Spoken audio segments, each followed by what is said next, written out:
Erik Ten Hag back on the hot seat, and it's even hotter after a 3-0 drubbing by Tottenham Hotspur. Man, can we get out of this cycle? It feels like it's been about 15 months of Erik Ten Hag avoiding the sack by the hair on his chinny chin. Ineos kept him. Quick recap. He had a horrid last year, worst finish in Europe in the club's history, worst finish in the Premier League era. Then we have a miracle run, win the FA Cup against a backdrop of a frustrating season. The Glazers selling a minority stake to Ineos. They came in February, and the team was sort of all over the board. Lots of moving parts. So a transition year of ownership at United and a rough patch on the pitch. Erik Ten Hag was kind of making a lot of excuses. Injuries were a problem. The transition was a distraction. And it made sense. Ineos got to the summer. They evaluated after the FA Cup, talked to other managers, then brought him back on the current contract. So a lot was going on. How would it settle? Would this be the reunification of the proper run for Ten Hag? He signed a bunch of players this summer. A lot of his guys, $600 million in year 3 and 8 games in, not looking great. How are we feeling about the man at the helm at Manchester United at the moment? It's he's run out of road.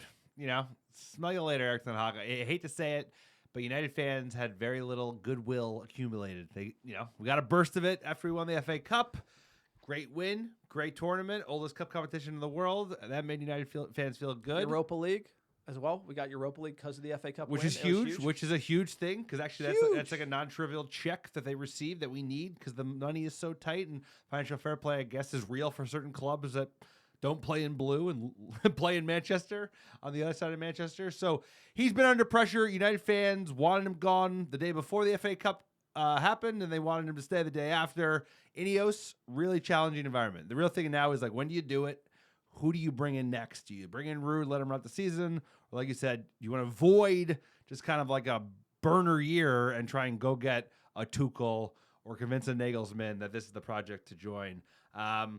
He's in trouble. I don't think he's doing himself any favors. The players aren't playing for him. That's not new, but like you said, it's he has no excuses now. He's got lots of good players. I think he's got a really strong squad. Injuries are manageable by what we've seen over the last couple of years. So at this point, it's the players aren't playing for you. Well, we can't fire all the players, even though some of them need to be fired. You get rid of your coach. We've seen this now many, many times. The formula is you fire your coach. Oh, they're not playing? Fire your coach. Bring in some other guy. We have a guy who's coached the same level as Erik Ten Hag. He did win a title in the Dutch league. That is Ruud van Nistelrooy. I think he's the next guy. I think you give him a season because I just think that's the safe, smart, aim small, miss small move. But what's your position on this, sir? Look, the move, I kind of view the footballing gods kind of tell you what to do, and then you can try to force things a different direction. And they just kind of don't happen for a lot of factors. And the right call was Erik Ten Hag lifts the FA Cup. Ineos sack him the same way the other Dutch manager was sacked in LVG, and they clean the slate and they bring in someone new. It wouldn't be ideal to sack a manager after winning a trophy, but that second half of last year was enough to tell you there were issues with this locker room, with players being motivated. I felt like the players at times were telling you a lot of drama. Rashford going to Belfast, Garnacho liking posts that are critical of the manager, lots of things. All last year was a drama show. I thought that drama show might end since Ineos hey, we're going to back him. But even the way Ineos did it was wrong. And the reason why bringing him back was controversial was if those issues that were kind of rearing their ugly head in the second half of last season started again, you would be right where you left off. And I feel like that's where we really are right now as a team. And you have to look, you're pregnant here and you need to make a move. You need something. You can't make signings, right? I don't think spending more money and signing more Dutch players is the solution. I think we've gone down that road. I think injuries aren't the problem. And, I'm looking at some of the decisions he's making with the 11, the subs, the tactics. And then when the players don't want to run for you, it's hard to make a call. So I think the right move would be to just move on. you got to get a permanent coach in. I do think Ten Hag is a capable coach. I just think this job is too much for him. And to say that is not an insult, because it'd be too much for me or too much for you. And it's been too much for every manager other than Sir Alex Ferguson, and Matt Busby, for the record. That's really. about it. Like, That's about it. It's kind of like, and then you need to find somebody, and we don't know who that's going to be. We don't know who's going to come into this job and it's going to suit them. Like, think about it. Mourinho kind of lost the plot. In the modern era, player power is real. It's hard to get a grip, and we need someone who can come into Manchester United and get a grip, because I think Erik Ten Hag is getting done by some bluffers in the locker room, but he can't control them, can't get rid of them. And this kind of like mashed potatoes, like, we're not doing enough, and we need a manager who's going to really fight those fights and win those battles and get us looking like a proper team going to battle every weekend. And we're not seeing that with Erik Ten Hag. Whether the players are to blame or his tactics, etc., it's just not happening, and we need a spark. Yeah, and the only thing you can do is make a change, because it's like it might be that, like, the players aren't playing for him, but it's up to him to motivate the players. And guess what? You just next guy up. That's why you got to try out Ruud. Give him a while. I think Tuchel's not going anywhere. I think Nagelsmann will have his head turned by Manchester United. I think that's the best thing about United, is we can always attract the next coach, because we are one of the biggest clubs in the world, and we are Manchester United. So it's frustrating. But at the end of the day, it's like he has made certain critical errors, and I think he doesn't have the vibe. I don't think it's the tactics. I think it's like the players don't really translate with him. It's like his English is still spotty, and I think he's kind of an awkward, stubborn, arrogant Dutchman, which, I've run into in my own life. They do exist, and he just is the right move to bring in another Dutchman? I don't know. Usually Dutch have better... excellent English. They usually have terrific English. So it's like when he came in, English, like, he wasn't appointed because they were worried about his English.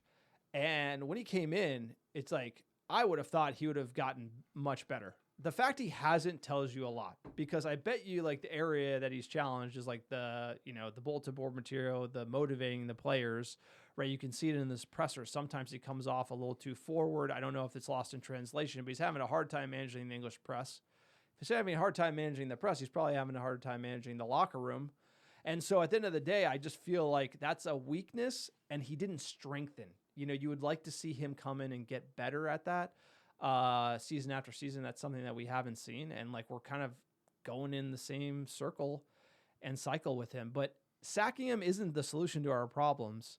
It is the solution to maybe get over the malaise of unmotivated players at the moment. But the long-term vision of Ineos, we have to be confident they can make the right calls over the long term. It's going to take 3 or 4 managers before we find the one that's going to take us to 21. I mean, there's just no way around it. People will just want to back every manager, keep him forever. It's not the case. It's like, how many managers do we go through before Sir Alex?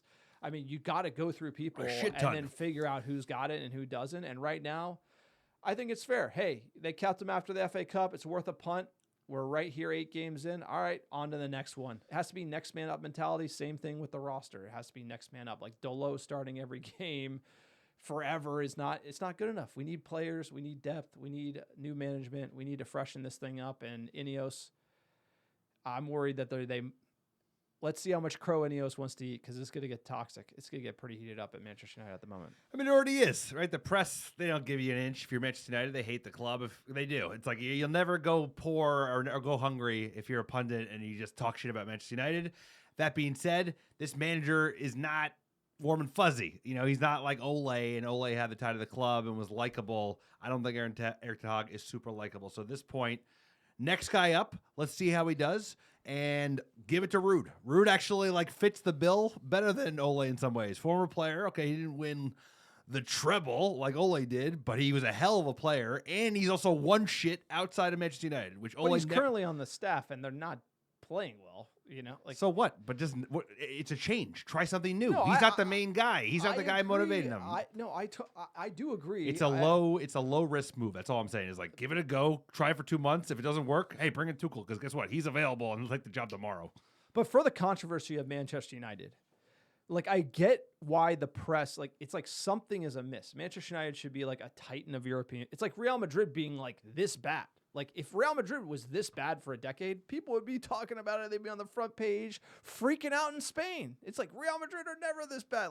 Manchester United had been tripping over our own feet for a decade. Something is out of order, and it's like you could see a bad 5 years, but like then they'd figure it out. Or you could, but like the fact that we've been this bad for as long as we have is like it's kind of perplexing. And I guess people just love watching that slow motion train crash, right? You know, we've been bad for 11 years. As soon as Fergie left, we were shit. It's like Moyes was a disaster. It was like such a bad appointment. We had that awful window, and guess what? We've had like little bumps up, but this club went straight down because all of the holes that were being covered over by Fergie that were basically dug by the Glazers were all exposed, and it's going to take probably a decade to fill those holes in back with dirt, so the house doesn't continue to crumble. So it's a long road. There's gonna be, like you said, there's gonna be a shit ton of managers between here and the promised land because this club is really hard.